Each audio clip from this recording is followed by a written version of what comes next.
السلام علیکم ناظرین، آج 13 اگست 2023 اور اتوار کا دن ہے۔ آج کی ویڈیو میں نئے کیئر ٹیکر پرائم منسٹر کی شخصیت کے حوالے سے گفتگو کریں گے، چونکہ ناظرین جیسا کہ آپ کے علم میں ہے کہ گزشتہ ایک ماہ سے پاکستان میں نگران وزیر اعظم کے لیے مختلف حلقوں کی جانب سے لابنگ کا سلسلہ جاری تھا، لیکن اب کل جیسے ہی اپوزیشن لیڈر راجہ ریاض کی جانب سے کیئر ٹیکر پرائم منسٹر کا اعلان کیا گیا تو اس کے بعد پاکستان کی سیاست میں ایک نئی ہلچل مچ گئی اور سب جو ہے ایسا دکھائی دے رہا تھا کہ جیسے کہ اب دور بیٹھ کر اپنے اپنے زخموں کو چاٹ رہے ہیں، چونکہ ناظرین سابق نااہل وزیر اعظم نواز شریف کی جانب سے اطلاعات کے مطابق ذرائع کا یہ کہنا ہے کہ پوری کوشش کی گئی کہ کسی طرح اسحاق ڈار صاحب کو، جو کہ ابھی شہباز شریف کی کیبنٹ میں فنانس منسٹر تھے، کہ ان کو نگران وزیر اعظم لگایا جائے۔ پھر پاکستان پیپلز پارٹی کی جانب سے جو سابق وزیر اعظم یوسف رضا گیلانی ہیں، ان کے ماموزاد کزن کا نام دیا گیا۔ اب چونکہ جیسے یہ نام سامنے آیا، اس کے بعد آپ نے دیکھا ہوگا کہ کافی جو چیخ و پکار اپوزیشن کی جانب سے ایون کہ حکومت کی جانب سے بھی اب جو ہے اس پر اپنے تحفظات کا اظہار کیا جا رہا ہے۔ اور اب دیکھنا یہ ہے کہ ناظرین چونکہ جو نئے کیئر ٹیکر پرائم منسٹر آئے ہیں، ان کے انتخاب سے ایسا دکھائی دیتا ہے کہ الیکشن جو ہیں وہ خدا نخواستہ 90 دن کے اندر اندر ہوتے ہوئے دکھائی نہیں دے رہے۔ اب چونکہ جو انوار الحق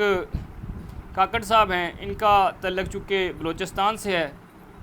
اور بلوچستان کے صحافی اور وہاں کے جو لوگ ہیں وہ ان کے بارے میں کیا رائے رکھتے ہیں۔ ہمارے ایک دوست ہیں کیا بلوچ، ان کے ساتھ میرا انٹریکشن 2013 میں ہوا تھا، جب ہم نے اسلام آباد سے کوئٹہ پھر ڈیرہ بگٹی سفر کیا، ہم وہاں 2-3 دن رہے۔ اچھا لڑکا ہے، یعنی کہ اس وقت ڈیلی ٹائم میں تھا، اور بلوچستان کے حوالے سے ان کا جو بھی نیریٹیو ہے، نیریٹیو کوئی بھی ہو، آئی تھنک کہ all narrative should be respected equally. اور اب انوار الحق کاکڑ کون ہے، اس کے بارے میں جو ہمارے دوست ہیں کیا بلوچ صاحب،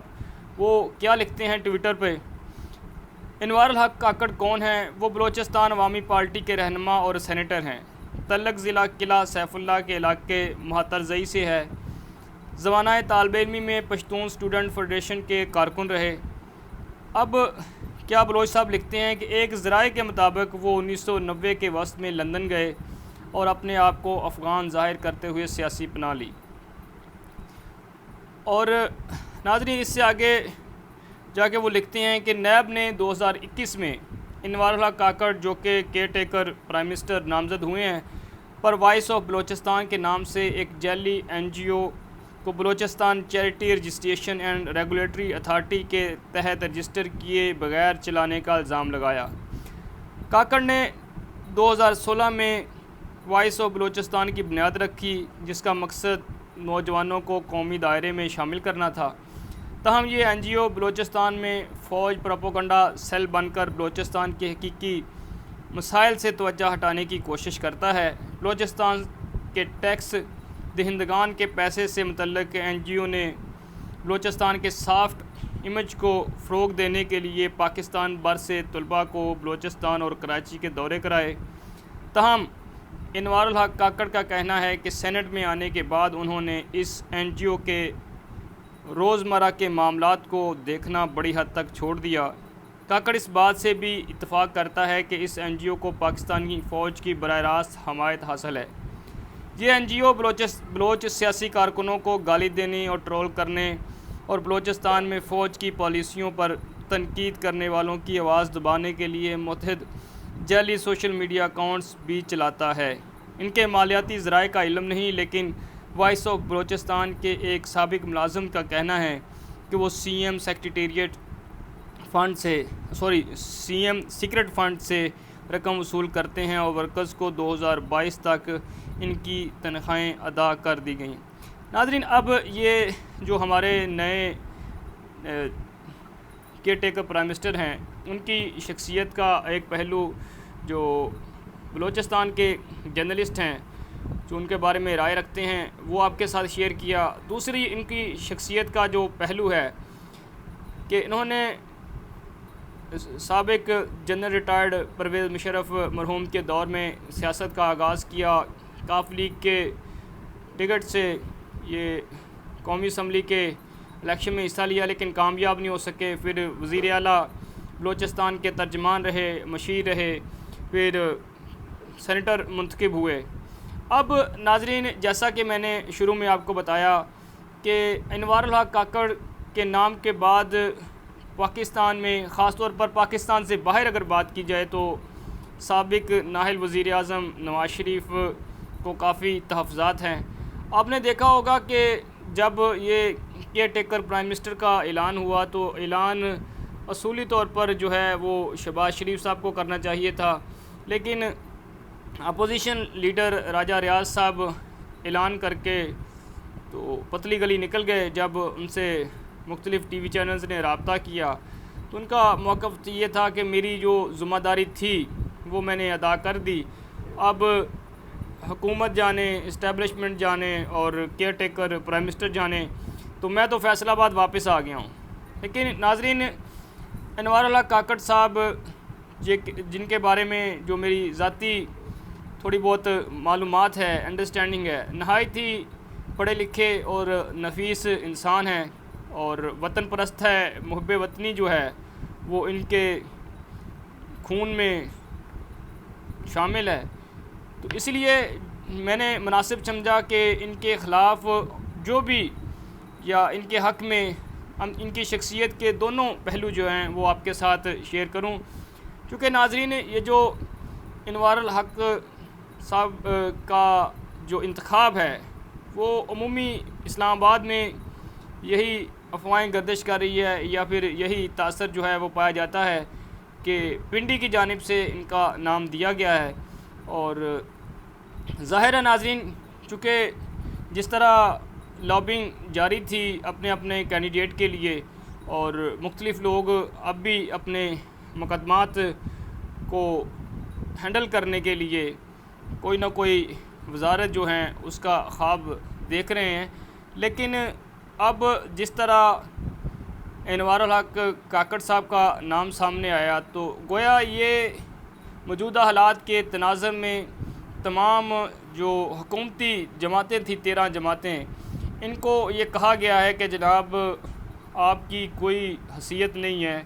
اور آپ اب اپنی جو ہے وہ لائن جو ہے وہ کراس نہ کریں، اپنی حدود میں رہیں، اور ان کی حدود کا تعین جو ہے وہ بھی کر دیا گیا ہے۔ اب جس طرح ان کو کک لگائی گئی ہے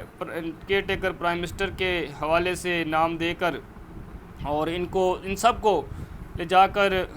سابق وزیر اعظم عمران خان کے پیچھے کھڑا کر دیا ہے۔ اب آپ دیکھیں گے ناظرین کہ آئندہ آنے والے دنوں میں ووٹ کو عزت دو، اب تو یہ نعرہ بھی نہیں چلے گا۔ اب جس طرح ایک پلاننگ کے ساتھ پوری پی ڈی ایم حکومت کو استعمال کر کے پھینک دیا گیا ہے، اب یہ ایک نیا کوئی بیانیہ بنانے کی کوشش کریں گے، اور وزیر اعظم شہباز شریف نے گویا کل اپنے ایک بیان میں کہا کہ میں تو 30 سال سے اسٹیبلشمنٹ کا جو آنکھ کا تارا ہوں، تو مجھے تو کوئی مسئلہ نہیں ہے۔ بہرحال ناظرین، کوئی تارا ہو یا نہ ہو، عوام نے فیصلہ کرنا ہے، اور اب آپ دیکھیں گے کہ جس طرح یہ پی ڈی ایم کی جماعتیں الیکشن کے لیے، الیکشن کمپین کے لیے پبلک میں جاتی ہے، پبلک جو ہے وہ ان کے ساتھ کیا سلوک روا رکھتی ہے۔ حال ہی میں آپ نے دیکھا ہوگا کہ محترمہ مریم نواز صاحبہ کی جانب سے مری میں ایک جلسے کا میٹنگ کا اعلان کیا گیا تھا، لیکن وہ مری آئیں اور وہاں پر ایک دو ملاقاتیں انہوں نے سیاسی شخصیات سے کیں، لیکن باقاعدہ طور پر جو ہے وہ کوئی جلسہ یا کوئی کارنر میٹنگ جو ہے وہ نہیں کر پائی، چونکہ مری کے لوگ جو ہیں وہ اب کسی صورت بھی نون لیگ کو جو ہے وہ سپورٹ کرنے کے لیے تیار نہیں ہیں۔ خاص طور پر شاہد خاقان عباسی صاحب کا اگر ذکر کیا جائے تو وادی النظر میں وہ بھی کیئر ٹیکر پرائم منسٹر کے امیدوار تھے اور انہوں نے نواز شریف سے لندن میں جا کر ملاقات بھی کی۔ اب جو سابق وزیر اعظم شاہد خاقان عباسی صاحب نے ایک سٹیٹمنٹ دی on the floor of the house کہ میں سمجھتا ہوں کہ انہوں نے بڑے پن کا مظاہرہ کیا اور انہوں نے جو ان کی قربانی ہے وہ بھی کسی سے ڈکی چھپی نہیں ہے۔ چونکہ ناظرین، جب سابق وزیر اعظم نواز شریف کو اسلام آباد کی احتساب عدالت میں پیش کیا جاتا تھا تو کارکنوں کی جو ہے وہ تعداد نہایت کم ہوتی تھی اور لاہور سے کچھ وکلاء اور صحافیوں کو ایک کوسٹر میں لایا جاتا تھا جگہ فل کرنے کے لیے تاکہ پتہ چلے کہ نواز شریف صاحب کے ساتھ بہت کارکن نکلے ہیں۔ لیکن اس وقت ناظرین شاہد خاقان عباسی صاحب جو ہیں وہ ایئر بلو کے ملازمین کو لے کر کے آتے تھے اور بعد کا نہ بھی آئیں تو ان کی جو حاضری ہے وہ ایئر بلو کے ملازمین جو ہیں وہ اس کو فل کر دیتے تھے۔ اور جب جنرل ریٹائرڈ جن کے سابق آرمی چیف قمر جاوید باجوہ صاحب کے خلاف نازیبا الفاظ استعمال کیے گئے، گالیاں دی گئیں انگلیز قسم کی اسلام آباد کی احتساب عدالت کے باہر، تو وہ جو لڑکا گرفتار ہوا یا باقی لوگ گرفتار ہوئے تھے تو بعد میں معلوم ہوا کہ ان کا تعلق بھی جو ہے وہ ایئر بلو سے تھا، یعنی کہ یہ نجی کمپنیاں جو ہیں وہ کس طرح اپنے سیاسی مقاصد کے لیے لوگوں کو استعمال کرتے تھے۔ اب شاہد خاقان عباسی صاحب کو جس طرح انہوں نے استعمال کیا اور اب ان کو بے یار و مددگار چھوڑ دیا گیا ہے اور اس کا کوئی بعد میں نوٹس بھی نہیں لیا گیا۔ اب جب چونکہ دوسری طرف ناظرین اگر دیکھا جائے تو پرائم منسٹر ہاؤس سے اطلاعات ہیں کہ شہباز شریف صاحب اور نئے نگران وزیر اعظم کے امیدوار جو تھے اسحاق ڈار صاحب، وہ اب باقاعدہ طور پر پرائم منسٹر ہاؤس کو چھوڑ کر روانہ ہو چکے ہیں اور اب اس وقت جو صورتحال ہے اسحاق ڈار صاحب کی وہ نہایت ہی جو ہے وہ اضطراب میں مبتلا ہیں، چونکہ جب سے وہ پاکستان آئے تھے انہوں نے اپنا بوریا بسترا جو ہے وہ پرائم منسٹر ہاؤس میں رکھا تھا۔ اب وہ کہاں جائیں گے یہ تو اب آنے والا وقت ہی بتائے گا کہ اب وہ اپنا جو ہے بسترا لے کر کے کہاں جاتے ہیں، چونکہ ناظرین اب بھی اطلاعات کے مطابق اسحاق ڈار صاحب کی کوشش ہے کہ کسی طرح انہیں انوار الحق کاکڑ صاحب کی کیبنٹ میں بطور فنانس منسٹر یا کوئی اور منسٹری سے جو ہے وہ نواز دیا جائے تاکہ ان کے لیے، حالانکہ لاہور میں اسلام آباد میں یقینی طور پر، لاہور میں تو ہے، اسلام آباد میں بھی یقینی طور پر ان کا اپنا گھر بھی ہوگا، لیکن وہ کسی صورت بھی یہ جو ریڈ زون ہے پرائم منسٹر آفس سے باہر، پرائم منسٹر ہاؤس سے باہر رہائش اختیار کرنا نہیں چاہتے، چونکہ کافی زیادہ خوف و راز کا شکار دکھائی دیتے ہیں۔ اب دیکھنا یہ ہے کہ انوار الحق کاکڑ صاحب کی کیبنٹ میں کن کن شخصیات کو موقع دیا جاتا ہے، آیا شہباز شپیڈ کی کیبنٹ میں سے کسی کو لفٹ کروائی جاتی ہے یا نہیں۔ بظاہر یہی نظر آتا ہے کہ اب پی ٹی آئی کے ساتھ ساتھ پی ڈی ایم کی بھی چھٹی ہو چکی ہے، سارے اب ایک لائن میں کھڑے ہیں اور اپنی اپنی باری کا انتظار کر رہے ہیں،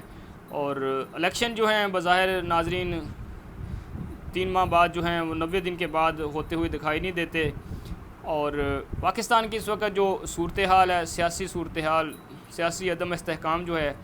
وہ اب میرا خیال ہے کہ اس کیئر ٹیکر پرائم منسٹر کے اعلان کے بعد جو ہے وہ اس میں اس کی شدت میں جو ہے وہ کمی آئے گی، اور ایک نئی الیکشن کمپین کے سلسلے میں لوگوں کے پاس سیاسی قیادت جائے گی، اور کس کے ساتھ کیا سلوک روا رکھا جاتا ہے یہ تو اب آنے والا وقت ہی بتائے گا۔ ناظرین اب تک کے لیے اتنا ہی، ہمیں اپنی دعاؤں میں یاد رکھیے گا۔ اللہ حافظ۔ پاکستان زندہ باد۔